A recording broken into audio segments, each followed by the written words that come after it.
Hi there to you all viewers of Equinoxe Television. It's 6 p.m. in Boya in the Southwest region, and it's time for the news. We thank you so much for always being with us.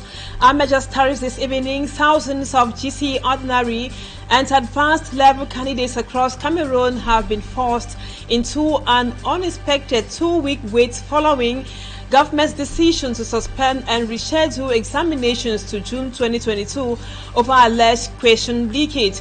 Education authorities insist the move is necessary to protect the credibility of the examination, but students, parents, and experts are grappling with the immediate consequences, ranging from disrupted preparation schedules and heightened anxiety to renewed concerns about certain loopholes within the country's examination management system. Our reporters in Boya and Douala spoke with some examiners and parents on the necessity of this decision and the consequences on the students, parents, and even the board itself. That is our lone major story tonight. Let's wait for details and more.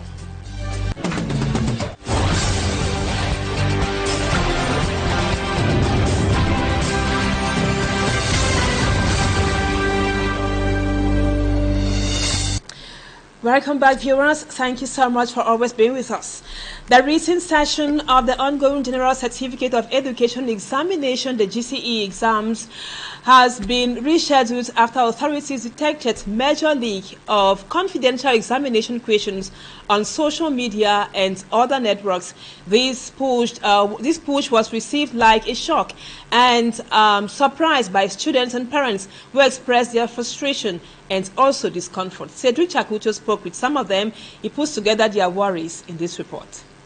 In an unprecedented move and major disruption to the academic calendar, the Cameroon Ministry of Secondary Education has officially postponed the remaining papers of the ongoing General Certificate of Education, the GCE examination session. The decision comes after a severe security breach saw confidential examination questions leaked and widely circulated across social media networks. What actually caused the rescheduling of the GCE is due to leakages, because we noticed that most candidates, before they come to the center, they already have the question that they are about to write. Some had already seen it, and in some groups, as per what we gathered to, the answers have been sent. And when the spies from the GCE board came out, they noticed what was on the question paper is exactly what is in the different VIP groups. Parents, students and chief centers appreciate this measure, but however find it risky for their children and students. It was somehow a surprising news to me because it's the first time I'm getting this from the GCE board. Whatever the case, it was shocking, and looking at the inconveniences this is going to give to the children, they were prepared and probably were ready to sit in for the exam within a specific time. The rescheduling of this exam has caused a lot of, I'll call it a lot of unseen harm, because we have students that have left from other areas. I'm talking of relocating to come closer to the center, and they are bound now to stay for extra 2 weeks. This is going to demand a lot of finance in terms of feeding, in terms of accommodation, in terms of probably transportation too. So we were actually thinking that the GCE board could give us, maybe if the rescheduling is being done, it shouldn't have been up to 2 weeks. They would have done something for 3 to 1 week, 3 days to 1 week. That would have helped these students. To safeguard the credibility, fairness and integrity of the highly regarded national certificate, the government has pushed the examination timeline back by 2 weeks. Papers originally scheduled to be written between Monday, June 8th and Thursday, June 18, 2026 will now be administered from Monday, June 22nd to Thursday, July 2nd, 2026. And over to Boya in the Southwest region, thousands of GCE candidates say they were forced into the 2-week wait following the government's decision to suspend and reschedule the examination to June 22 over alleged question leak, as we already know, while education authorities insist that the move is necessary or a necessity so as to protect the credibility of the GCE board. Students, parents and other experts are grappling with the immediate consequences on the students, the parents and even the board itself. Rex Afon tells us more from Buea. Centers accommodating GCE candidates in Buea have been virtually empty this Monday and are expected to remain so for the next 2 weeks. This follows a press release signed by the Minister of Secondary Education, Pauline Nalova-Lionga, suspending the examinations and rescheduling them for June 22 due to alleged examination fraud. This cancellation will lead to so many things. For example, will lead to severe financial loss to me as a parent, also lead to emotional trauma. My child. We are already making plans for the fact that those in the GC will be waiting, and then they will start preparatory classes for those who will be taking entrance examination. For example, my daughter. And now that plan has already been changed because of the fact that the GC has been rescheduled. You will not tell me that examinations that were supposed to be written, people will leak the exams. That's pure carelessness. Some students are questioning why they should suffer the consequences of the irresponsible actions of a few individuals. I think that they could have taken these measures the next academic year, because now it's not proper for it to be postponed. And again, it's not the students' fault, it's the people that have the papers their fault, because they are incompetent to keep the papers safe and well. For pedagogues, although the incident exposes weaknesses within the examination system, the decision remains a rational one that will help preserve the credibility and integrity of the GCE. This is not the first time that we are having exams being cancelled or postponed. My prayer is that the blow that this episode has dealt on the image of the nation would be so loud sounding that the right things would be done so that we don't get to this situation again subsequently. Some educational psychology experts argue that the fact that the examinations were postponed because of question leakage points to serious cracks within the system responsible for organizing the exams. According to them, these loopholes must be urgently identified and addressed to prevent similar cancellations or postponements in the future and to restore public confidence in the examination process. Thank you, Rex. We will be talking more on the rescheduling of the GCE to June 22 in the second part of the news. Now on to something else. The lifeless body of a security officer who worked for a local wine shop in Limbe was discovered by residents early today. Family members revealed that at the time of the discovery, wounds were found all over his body, indicating that he was tortured, killed, and later dumped. Details with Mala Glory. Shock and consternation grips residents of Wututu in Limbe Southwest region, following the gruesome discovery of the body of a security guard identified as Mr. Abba. According to local residents, the victim, who worked at a local wine shop, was tortured before being killed and dumped. They were dragging for them, so peaceful for that place. They run too easy for them. Kill and drag and go put her for the bench where you to rest of them. Family members expressed deep distress, stating that they remain confused and have received no information regarding the circumstances of his death. The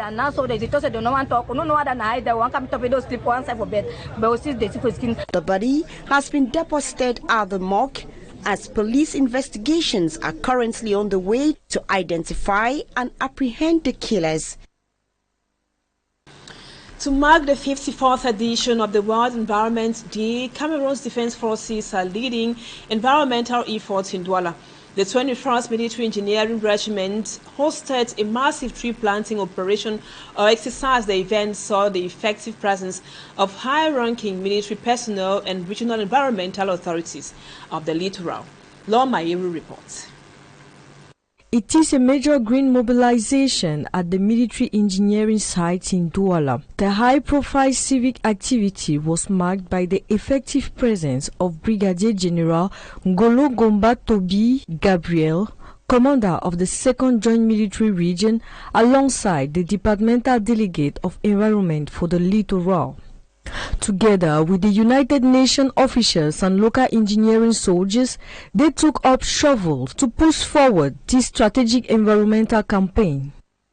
The celebration of the World Environmental Day reminds us of the urgency of the challenges confronting our planet: climate change, ecosystem degradation, biodiversity loss, and the multiple pressures exerted on natural resources demand a collective and sustainable mobilization of all actors in society. The active participation of the top military hierarchy and state environmental authorities strongly reinforce the vital army-nation bond. By integrating military resources with institutional environmental oversight, the operation demonstrates that national security and ecological defense are now fully intertwined. The 21st military engineering regime is particularly proud to contribute to the noble cause. Faithful to its vocation as a builder and an actor of development, our unit remains available to support all initiatives and participate in the protection of the environment, the well-being of the population, and the reinforcement of national cohesion. Backed by the highest regional military command, the state environmental actors, today's tree planting set a strong benchmark for civic responsibility and green patriotism. And now let's take you out of our national frontiers. At least 19 people have died after a 7.8 magnitude earthquake rocked the coast of Sarangani in the Philippines that was earlier today. According to the National Disaster Risk Reduction and Management Council, the number can increase. And to Nigeria, the security forces successfully freed approximately 360 hostages in a major intelligence-led operation in the Mandara Mountains of the Borno State. Let's have more on that with Mara Glory. A powerful 7.8 magnitude earthquake struck the southern Philippines early this Monday, leaving at least 19 people dead, 134 injured. The shallow quake hit near General Santos City just as public schools reopened for the year, causing buildings to collapse and sending panicked students fleeing. The entire region has been plunged into darkness as rescuers search for 12 missing people. An initial tsunami warning has passed, but officials urge residents to stay outdoors due to severe aftershock risk. And elsewhere, the Nigerian army has rescued 360 hostages from a Boko Haram stronghold in the Mandara Mountains of southern Borno State. Military officials confirmed the survivors have been evacuated for urgent medical care and humanitarian aid. Tragically, 2 infants died from exhaustion due to harsh terrain and prolonged captivity, while the military calls this a major success following a recent joint operation with the United States that killed 175 rival ISWAP fighters. Nigeria's northern region remains gripped by a decade-long security crisis. Analysts warn that despite these rescue operations, President Bola Tinubu faces growing pressure as mass kidnappings and insurgent violence continue to displace millions. And over to Senegal, where political crisis deepens as Ousmane Sonko won re-election as head of the ruling Pastef party following a major fallout with President Diomaye Faye. The two leaders are locked in power struggle over the country's debt strategy and leadership authority. Sonko warned supporters that their revolution is under threat from external interventions, hinting at a future presidential run. Meanwhile, President Faye gains the constitutional power to dissolve parliament this November to strip Sonko's party of its majority. In In sports, with kickoff just days away, injury fears are already reshaping squads for the 2026 FIFA World Cup. Key starters for Morocco, Brazil, Canada, Germany and Paraguay are now in doubt. Meanwhile, off the pitch, two of Africa's most famous fans are heading in opposite directions. As Majikan Gabriel tells us in the report, this comes up next. The countdown to Canada, Mexico and the United States is on, but the treatment tables are getting crowded. Morocco, surprise semi-finalists in 2022, are sweating on two starters. Winger Abdesamad Ezazoui and defender Nusai Mezrazoui both went off early in Sunday's 1-1 warm-up draw with Norway. Both are now doubtful for Sunday's opener against Brazil. Brazil has already made a change. Right back Wesley is out with a significant left thigh muscle injury suffered against Egypt in Cleveland. He is replaced by midfielder Edison. The Seleção will still face Morocco June 13, then Haiti and Scotland. Neymar's status is also uncertain. The 34-year-old missed the trip to Cleveland and remains sidelined with a calf injury. Hosts Canada have a defensive reshuffle too. Projected starting centre-back Moise Bombito of Nice is reportedly out. His leg isn't healed, forcing head coach Jez Mas to rethink his backline days before the tournament. Paraguay's 22-year-old attacker Julio Enciso is also in doubt after a double injury to his side and lower back against Nicaragua. He was stretchered off on Friday. Germany's dream for 18-year-old Bayern starlet Lennart Kahl is over. He was forced out of the squad after injury just a week after starting in the 4-0 win over Finland. Off the pitch, fan stories. South Africa's Mama Joy will watch from home after Sports Minister Gayton Mackenzie excluded her from the fan delegation to Mexico. In contrast, DR Congo's famous supporter Lumumba is heading to the World Cup after players directly requested him. President Felix Tshisekedi approved his travel accommodation, tickets and visa. With kickoff this week, fitness, not just form, could decide who makes it out of the group stage.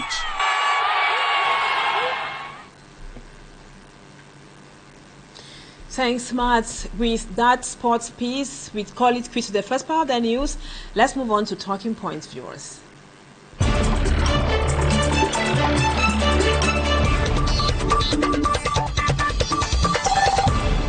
Welcome back, viewers. Today we are talking on the rescheduling of the GCE examination, the ordinary and advanced levels. And we have two guests today. We begin first with you, Sama Abang. Thank you so much, sir, for your time. You are a teacher in one of the largest centers, examination centers in the country, in the southwest region to be more precise. That is the bilingual grammar school in Moliko, closest to the GCE board. Thank you, sir, for your time with us tonight. Yeah, definitely. We had not only as a school, but even within the neighborhood, where you have your neighbors' children who are your students. We got calls since last Saturday night and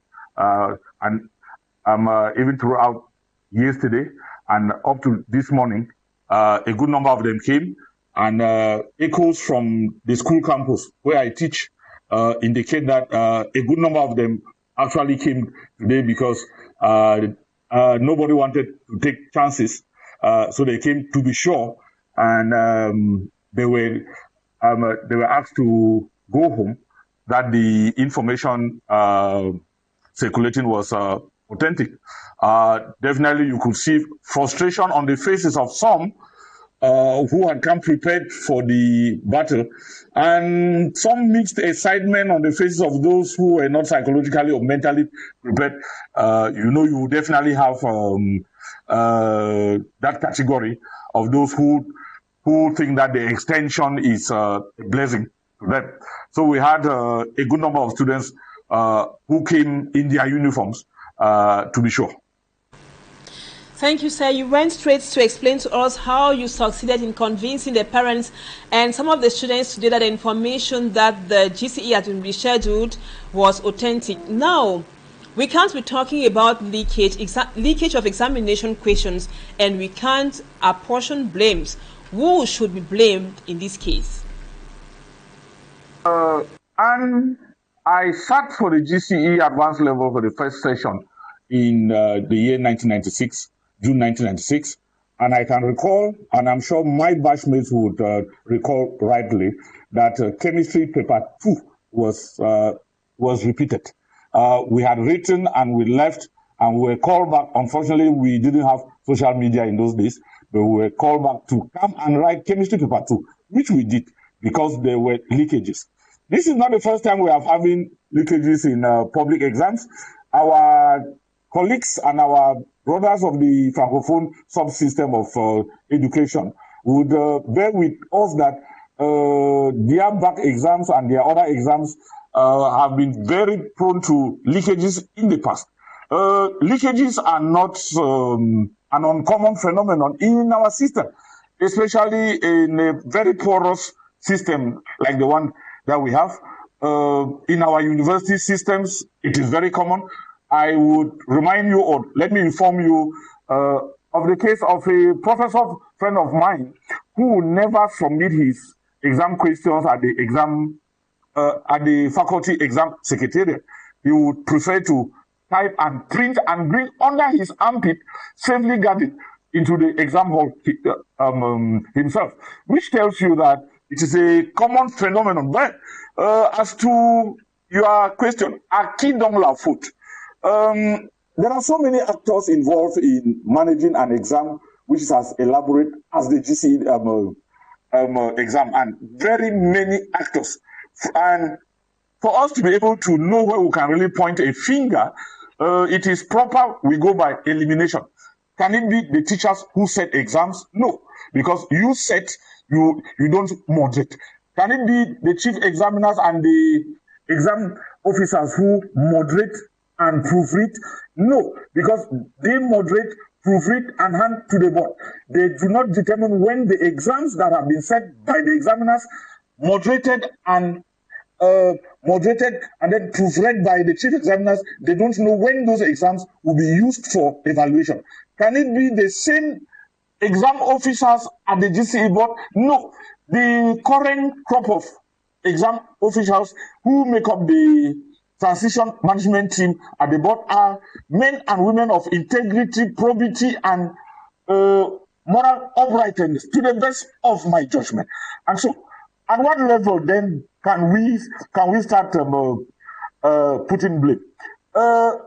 You should bear with me that there is a saying which